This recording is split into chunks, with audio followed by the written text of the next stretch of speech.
Good evening, everyone. We'll call this meeting of the Eau Claire Area School Board to order. Carrie, can you confirm that we're in compliance with open meeting laws? Yes, we are. Thank you. And if you'd please call the roll. Commissioner Dement? Here. Commissioner Farrar? Here. Commissioner Nordin? Here. Commissioner Tao? Commissioner Zer? Here. Commissioner Vika? Commissioner Case? Here. Thank you. Those of you who are willing and able, please rise and join us in the Pledge of Allegiance.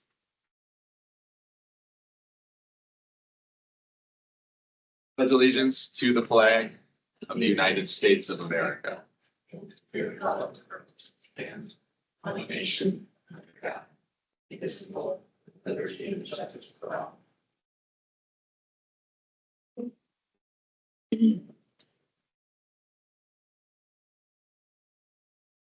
This time I would hear a motion to adopt the agenda for the meeting. Second.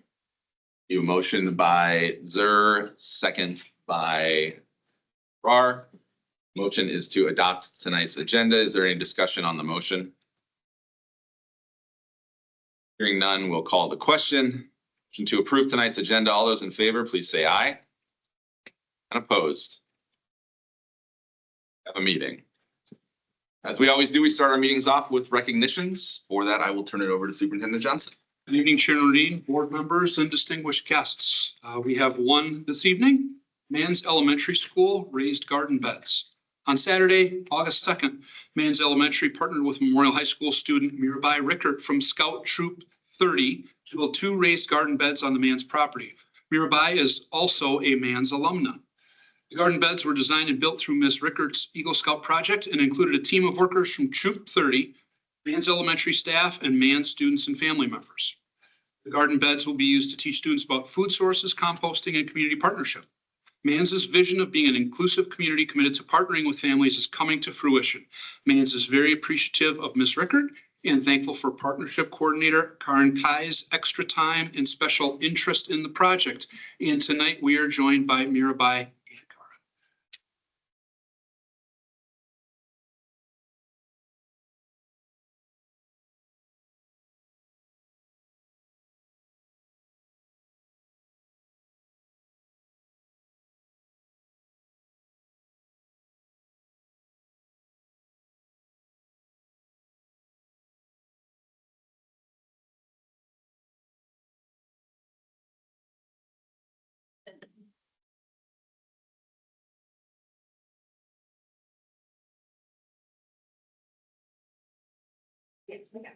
Thank you. Thanks so much. Thank you. Yeah.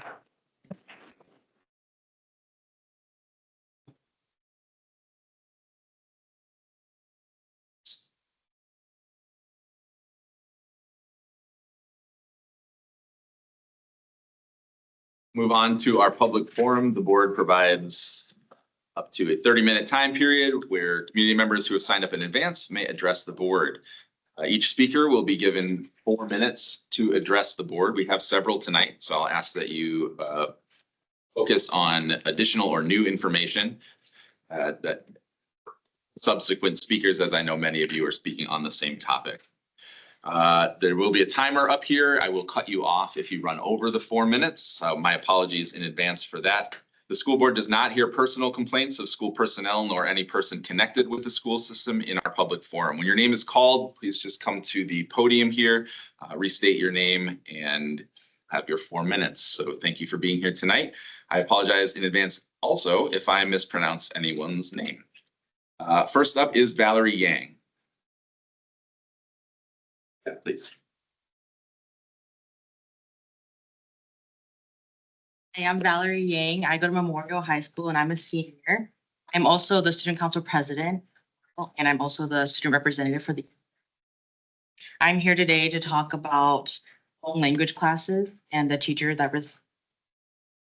I'm mostly here on behalf of the students that came today in Memorial and North to talk about the impact it has had on me. As much as the Hmong students love this language class, others do as well. Students have come here today because they think it's unfair to the student. This class builds connections and community, also reaches individuals far beyond the Mr. Yang has been working at the Eau Claire district for a few years now. This did not mean that he was going to stay. He has given his blood, sweat, and tears for his student. We all knew that he deserves to. This makes me question why I haven't looked hard enough for it and why students and families have not seen transparency. We want to see if any of the school board and out to Hmong community members from Eau Claire can even maybe reach the Twin Cities. We want to find more, we want to know about more of the students that are Hmong class now. Such as my brother, a lot of students are Hmong 1 class last year. Now they are not sure what's going to happen. So they're very unsure about the future. We want to know what is going to happen with the policy of the 2 years of the same language in Warren High School and North. It is required that you have 2 years of the same language. In the email that we saw from our principal, ensure what was going to happen, saw that you have to talk to your counselors. We really want to know about what's going to happen with our students, our families, staff, and we want to see more transparency. Families and communities out there are very concerned about what's going to happen to all of us. Thank you. Next speaker is Sinra Lore.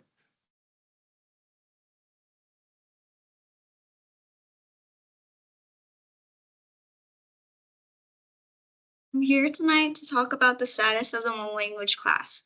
I understand the struggles of searching for a teacher who holds the credentials to be a Hmong language teacher. After starting the Hmong language class, the years of community it built, it's never impossible to continue such a unique and honorable class. I think when I first moved to Eau Claire, Hmong class was the thing that first stood out to me, and I was genuinely proud. To think that the Hmong people in the Hmong language class is getting way much further than I expected was drastic to me. It shows that the Eau Claire Hmong community and the ECASD have such a strong connection. I believe it isn't difficult to find someone because we've come so far. To think Hmong class is ending because we can't find a staff member to cover Jackson Yang feels upsetting. To me, to my friends, to the Hmong community, I've made so many connections, friendships, memories because of Hmong class, language, the Hmong community, and all the traditions we've made in Eau Claire. We hope to be heard. Thank you. Thank you. Next up is Lucia Niendorf.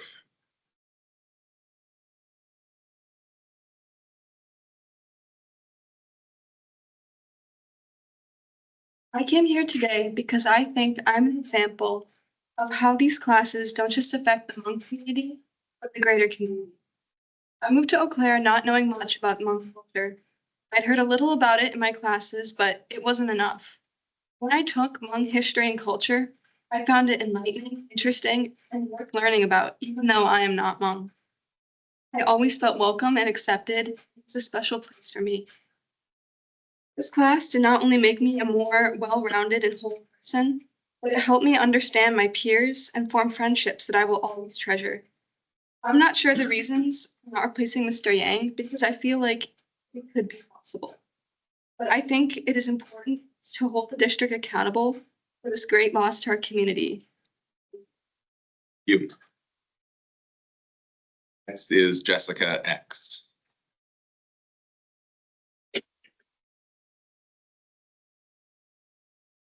My name is Chishi Jessica Zhang, and I'm in grade 11. I go to North High School, and I used to be the vice president of Hmong Club. And I'm here today because I wanted to bring attention on how important Hmong class is, not just to me, not just to the Hmong community, but to the whole entire community.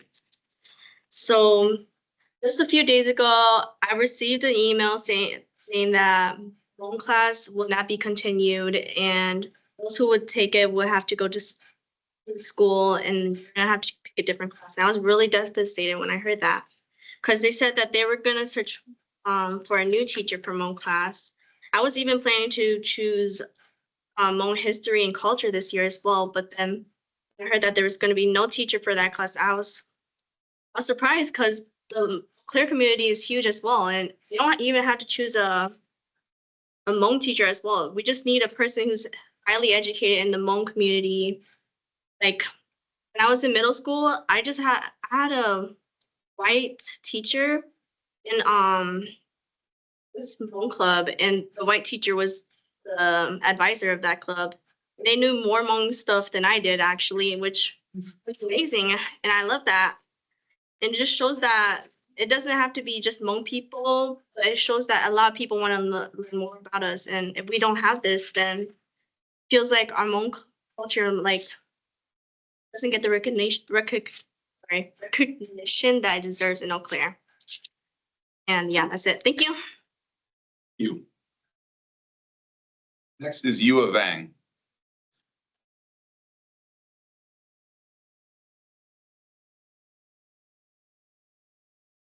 Good evening, members of the school board. My name is Yu Vang. I'm from Power Up Eau Claire. I'm also the treasurer for Hmong TSA. Thank you for your time. I'm here tonight to speak on the issue that can no longer be delayed. The urgent needs to preserve Hmong language as a language in our school and to address the lack of qualified teachers to teach Hmong language. We are grateful that our district for being responsive to our community when Hmong was finally being taught. The sense of pride and belonging to the Hmong students was unmeasurable. At the same time, having Hmong as world language also give an opportunity for all students to learn a language spoken by their friends, neighbors, and community members. The district has known about this need for licensure for teaching Hmong language and the barrier of teaching Hmong. And while we have conversation, we need to move from talk to action. There are students ready to learn, 50 students who will not be able to learn this year because we did not have a teacher to teach. This is not acceptable and should no longer be the reason. We need leadership, investment, and commitment from this board and from the district leadership. When we invest in Hmong language education, we're not just teaching vocabulary, we're teaching history, pride, and belonging. Without a plan to sustain the classes and teachers, we are risking losing a bridge between our students, our family, and their heritage. This is about equity, cultural preservation, and ensuring all children see themselves reflected in their education. And my 7-year-old already have her high school future planned, taking Hmong language, learning about Hmong, learning about herself, just hearing from her sibling and cousins. She was disappointed that class might not be offered for her. Life is ruined. So I called on you not just to support, but to prioritize advocacy for the clear pathway for licensure at DPI in the state for the development and hiring Hmong language teachers, and to continue to fund Hmong language program where the demand already exists. Let's not look back. Let's say we didn't do enough. The time to act is now. Thank you. Up is Finn Mimi Smith.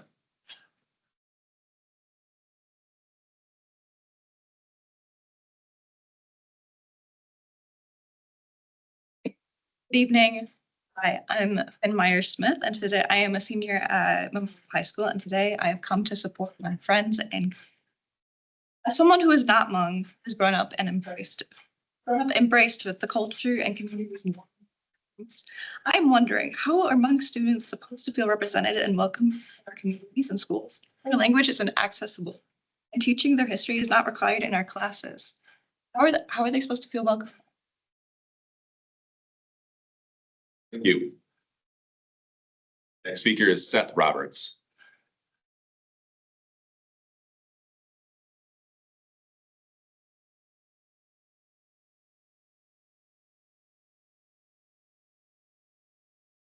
Evening. My name is Seth Roberts.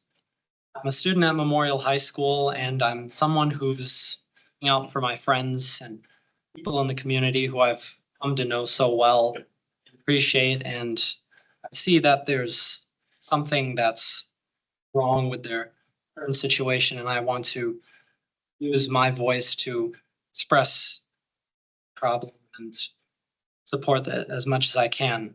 And problem of not having this language class is really important because language is an identity.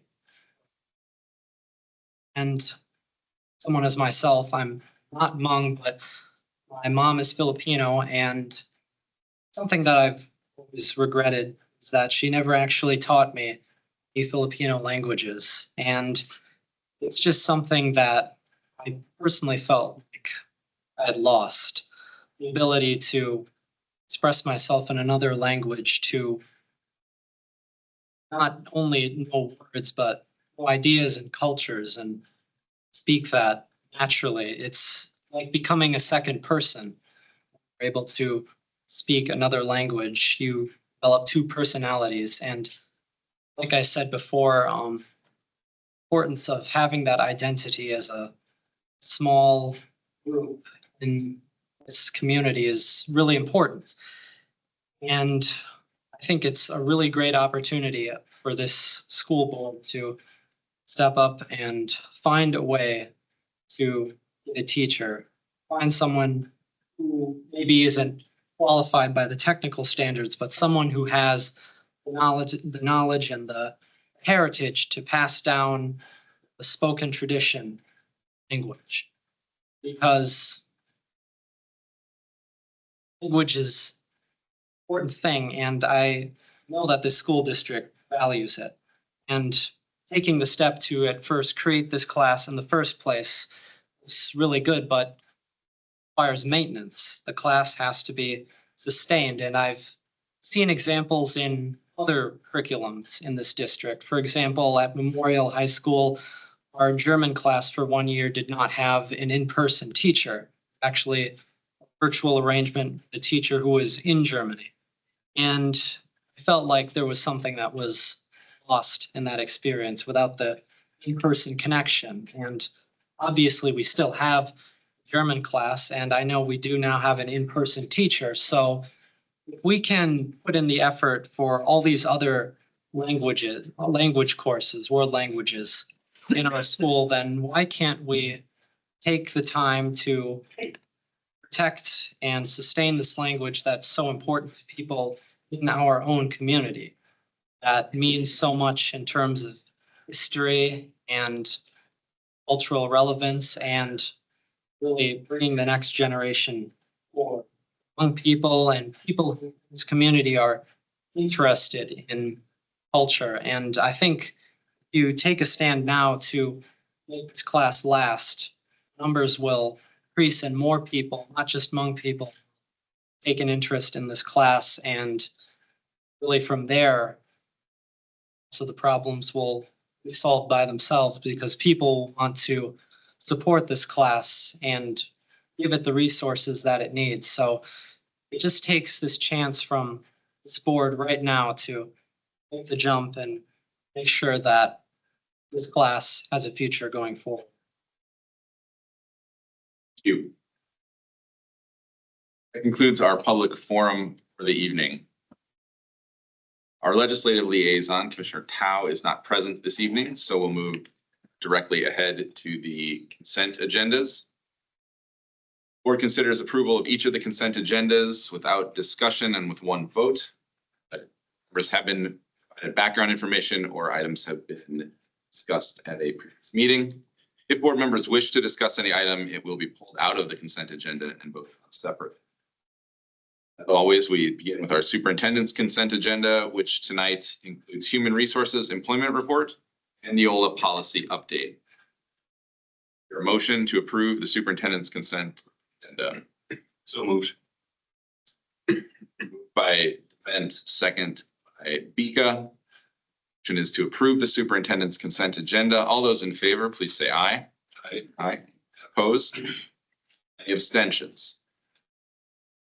Superintendent's consent agenda is approved. At this time, I will turn it over to Superintendent Johnson for an administrative announcement. Thank you. We have one administrative announcement with the approval of tonight's employment report. We're pleased to welcome Jerem Desjarlais as the newest member of our district's administrative team.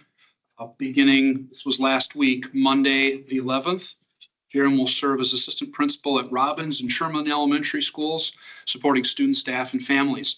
Jerem earned his bachelor's degree in special education, cognitive disabilities, and learning disabilities from UW-Eau Claire, and he holds a master's degree in educational administration from Concordia University.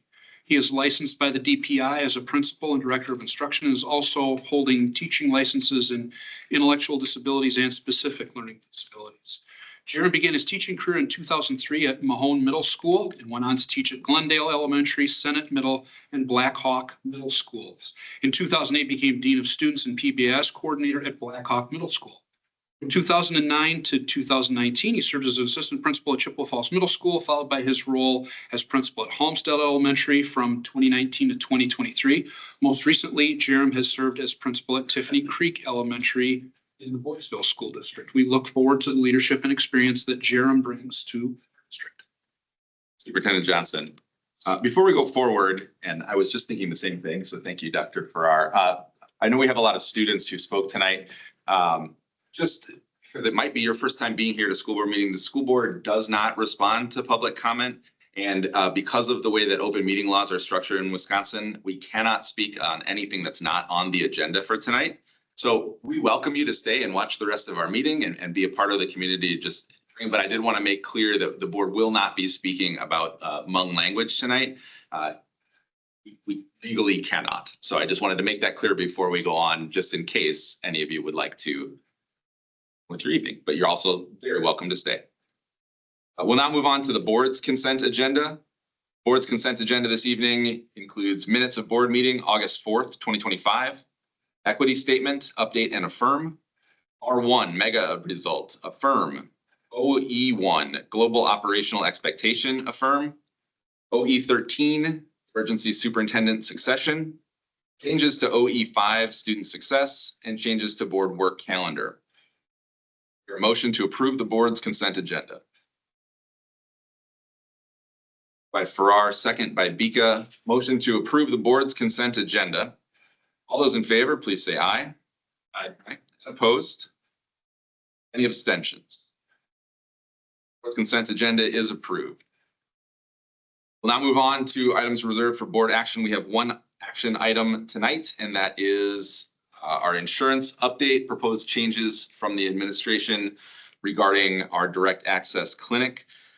Last meeting, we had a presentation from Dr. Elworthy, who's here to answer any additional questions that we have tonight. The plan for tonight is to go around with comments and questions, and then the administrative recommendation is to approve option 2 as presented last time. Starting with Commissioner Case, comments or questions? Hold off for now. Okay, you can light up for the second go around if you have a follow-up. Commissioner Zur.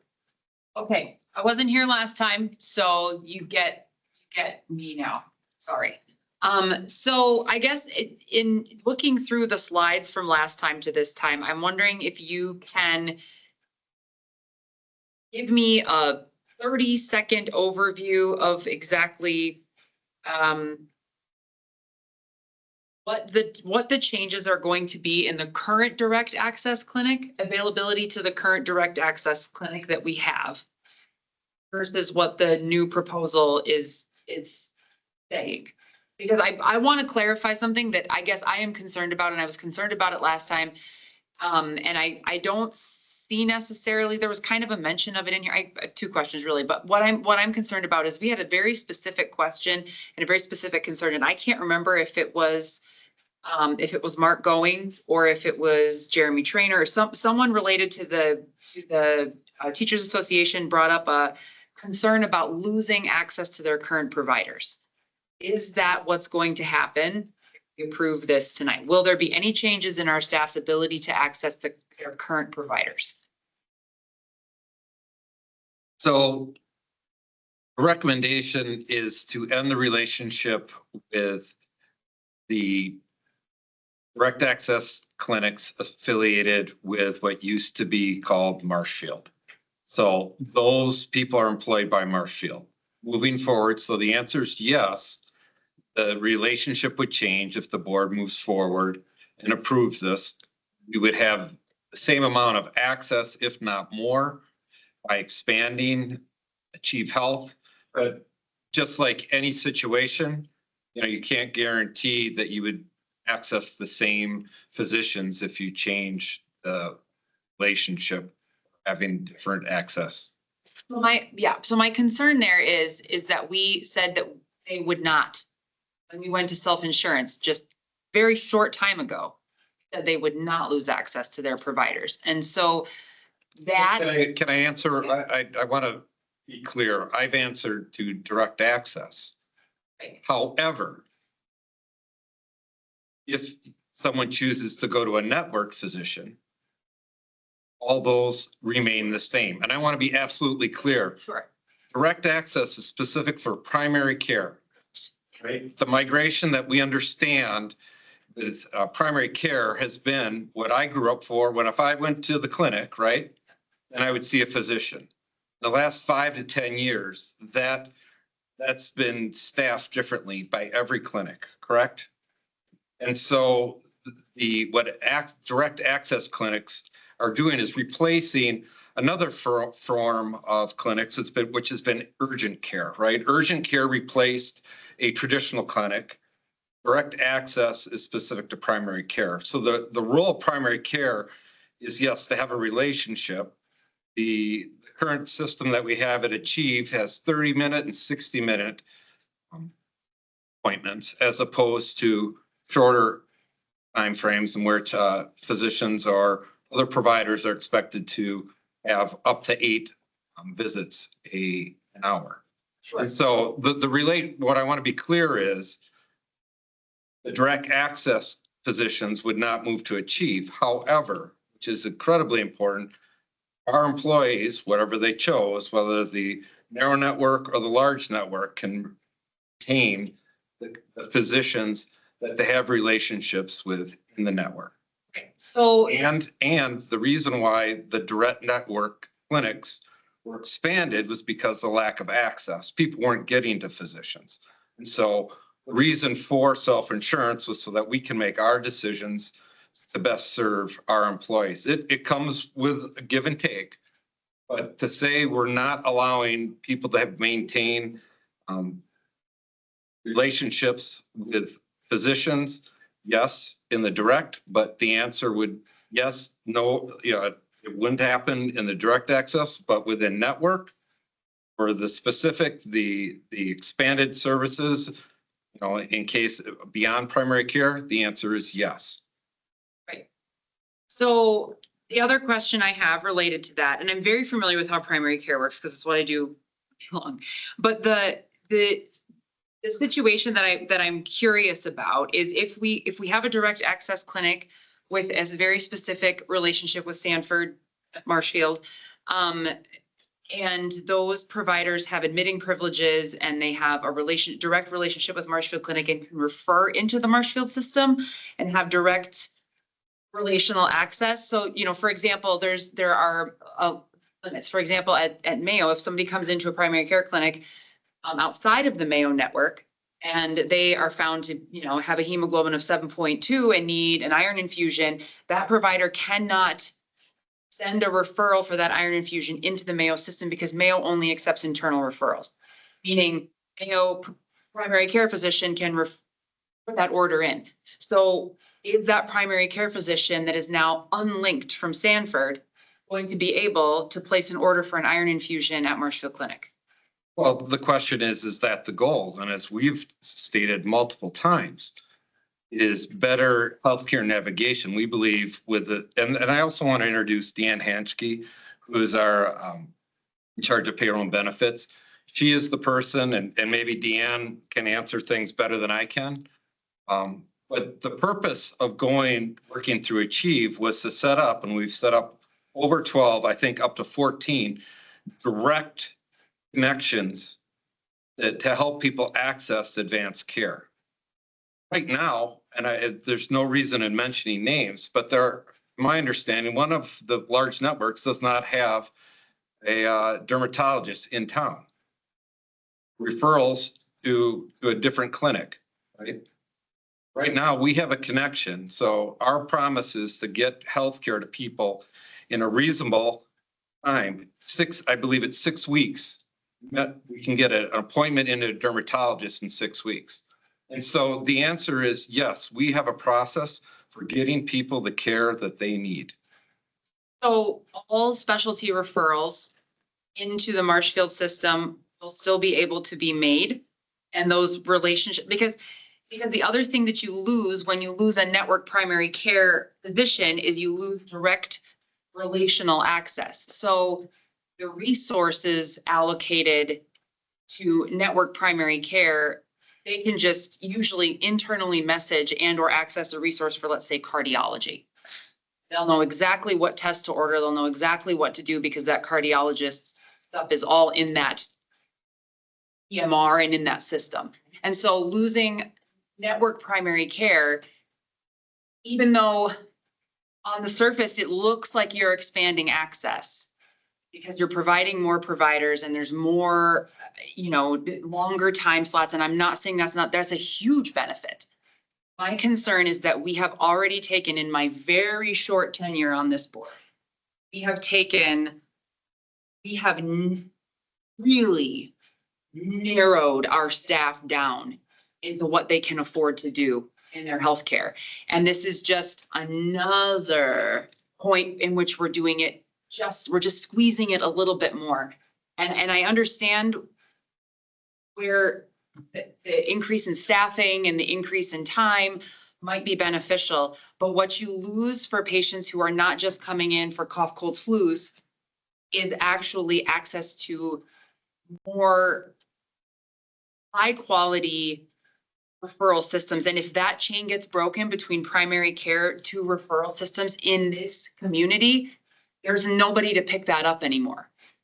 Mayo is very closed in that way. Without Sacred Heart, it becomes even more challenging. And so to lose the primary care connection from a Marshfield provider to a Marshfield provider from primary to specialty is very concerning.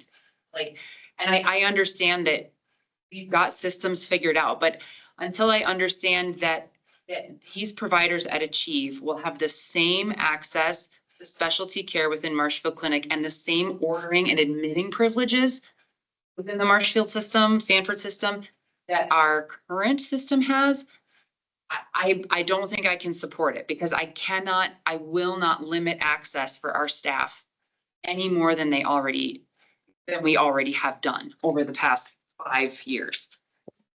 I mean, yeah. So I don't know if you can answer the referral questions. You're asking a non-network system of medical providers that function like a network, correct? Terry, could you pull up the PowerPoint? I just would like to highlight the providers that we've connected with. And then my question is, what part of the connections do we lack?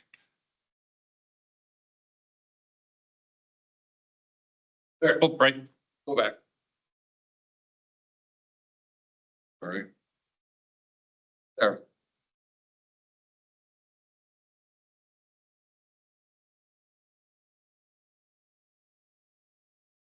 And it's hard, as you all know, I grew up in Eau Claire, right? And so I've seen the evolution. I'm not an expert. I'm not a medical expert. But the care provided and who's available for immediate care in Eau Claire is different. There's an open clinic on Hamilton that was an independent physician. Cardiology. Right? As I mentioned before, I'm not aware of having a dermatologist in Eau Claire right now. So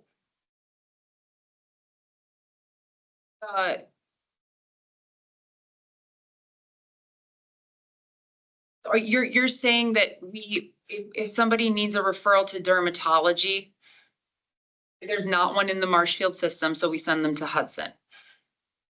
There's not a dermatologist in Eau Claire, I believe, in the Marshfield system. In the Marshfield system. Marshfield system, sure, but we send them to Hudson currently. Same for oncology. They go to Hudson. Those are options, correct? Okay. So I'm going to tell you a story about the Rice Lake School District because I've watched this happen. They have Prairie States, their self-funded insurance policy, and they utilize Prairie States. And it has become to the extent they have narrowed it and narrowed it and narrowed it and narrowed it, that if if a woman needs any sort of gynecological services, her choices are to drive to Milwaukee or Mankato. Those are now their choices from in the Rice Lake School District. And so I think we as a school board have to be really, really careful about how we go about this, because we know how hard school staff work. We know that some of them are juggling not only a full-time job that is not an 8 to 5 or a 7 to 3, it is an all day, every day, all the time job with a couple, maybe a month where you feel light in the summertime.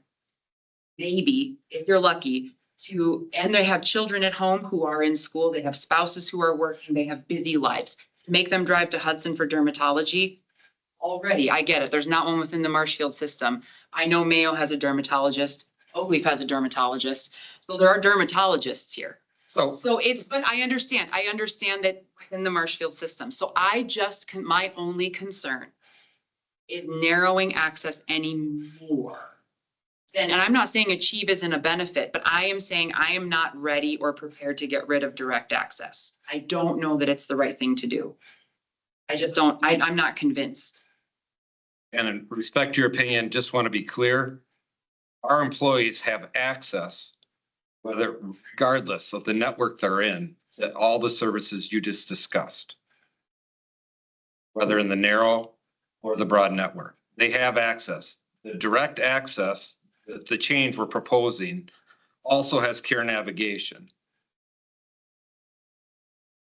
They won't lose that. I mean, I'm just saying to take away the direct access clinic and only go, we're taking away their primary care providers who currently have a direct relationship with Marshfield Clinic, which for things like oncology, or things like obstetrics and gynecology, or I cannot see a situation in which without that referral network, without that expert network, that we are actually giving our staff a better shake.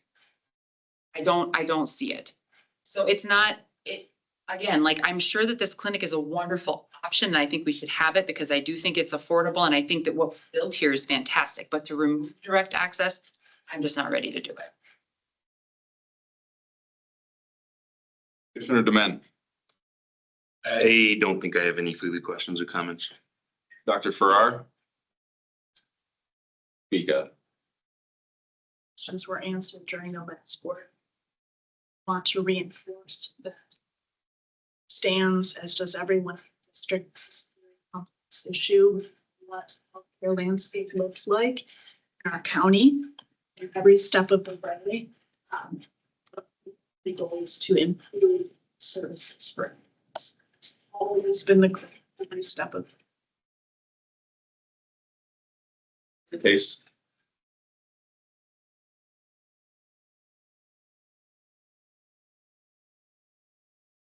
While you're here, I wanted to say thank you for that you've been doing. It's kind of maybe unrelated to this particular decision. I just want to know that I've noticed and had staff members tell me that they noticed the extra communication and the extra navigation and the extra work that's gone into making sure that people can find and get to the care that they need. Not go unnoticed. And I just here, and I thought I should put that out there as we go. I do see this as a positive step. It does involve some disruption, but we have to be honest with ourselves that at some point, like, there is bananas in terms, it's broken. The system is awful across the entire country. Doing the best that we can. This step allows us to centralize that access. It provides more appointments. Does involve some change, and I don't love that. And so I hear what you're saying about providers over. A lot of these are urgent care type things where you might not be going to see your primary doctor.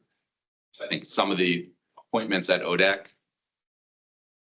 you mentioned last time, right? Shows that either one, because they're making appointments, and then if they can get an earlier one here, they're just going there, right? Which shows that not everyone, not minimizing trying to stay with that person who you've had a relationship over time. That's incredibly important. Why my wife is a family physician, so that she can build that relationship effectively before you're born until you die. Hopefully, all of those for one person. But I do think this is a positive. I think our number one concern, as Dr. Beaker, you said, right, is getting care for people. And, you know, in a year where we're running hot, I think, as you put it last time, right, where our usage is up because we have several people with real needs, transplants, accidents, cancer, like it's high cost. We saw those charts in the and we're brand new. We don't have the fallback of the buildup that we were hoping for, even to really accelerate right away. What I'd like to be able to do is be able to hold us steady as much as possible cost-wise for the district and our employees. I think this at least covers some of the gap that we found. And then should provide us ongoing savings so that when we come back and we know that our staff have done an incredible job accessing the wellness opportunities, of taking care of themselves, of getting the preventative care that they need. And that's why our usage percentages were so low over the last several years. We have, hope is outliers, get those folks the care that they need and still maintain. So all that to say, no decision changing anything in healthcare is ever going to be something that we need to do. Also, just wanted to thank you, Dr. Elworthy, for responding to questions that I got in late last week when I had a chance to meet with some staff members, and that was helpful to me because I was also concerned about access. Are they going to be able to roll on? And some of that information is helpful. And I thank you for the questions, right? If we can't answer them, then we're just gonna have to work and then get the answer. Any follow-ups? Seeing on the administrative request is to approve what was presented as option 2. So I guess I would hear that motion to move forward. Move to go ahead with option 2 as presented. By Dement, is there a second? Second by Beaker. Motion is to approve option 2 as presented by the administration along with their recommendation. Any discussion on the motion?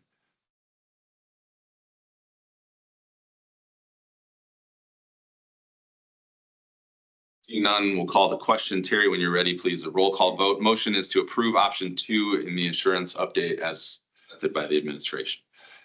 Commissioner Dement, Yes. Commissioner Farrar, Yes. Commissioner Nordine, Yes. Commissioner Zer, Commissioner Vika, Commissioner Case, 5-1, the motion carries. Option 2 is approved. Dr. Elworthy will expect updates as we go, especially with the access and the November, December. Yep, absolutely. So if for 30 seconds or to a minute and a half, just wanted, as promised, the survey has gone out to staff. Make sure multiple times, please. So a chief health has sent that out. I'll work to notify all parties involved. And then we'll, again, I think every 6 months an update, but also the onboarding as we ramp up. As previously shared, Achieve Health offered a 60% reduction in November and December as we on-ramp on. So district appreciates that. That shouldn't have been a reason, but on the other hand, it shows a willingness to work with us. All parties involved, it was a 60-day notice minimum required.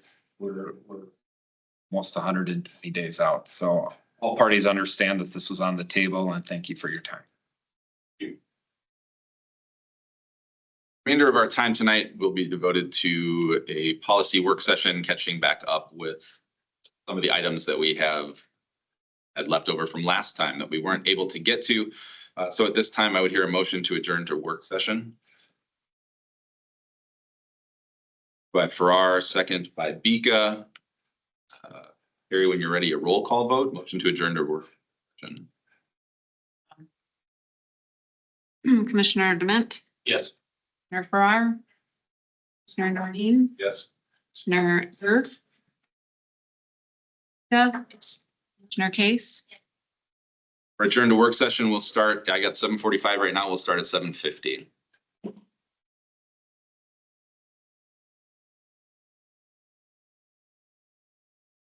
I couldn't tell how. Oh, pretty minor. Don't know. Sure. So we'll do that, then we'll go. Like I said. People. Red. It's fine. Okay, it's bright purple. It brings me a lot of joy. It's working and it's joyful. Oh, the form that I needed. Because we got, we're adding in stuff that we didn't have.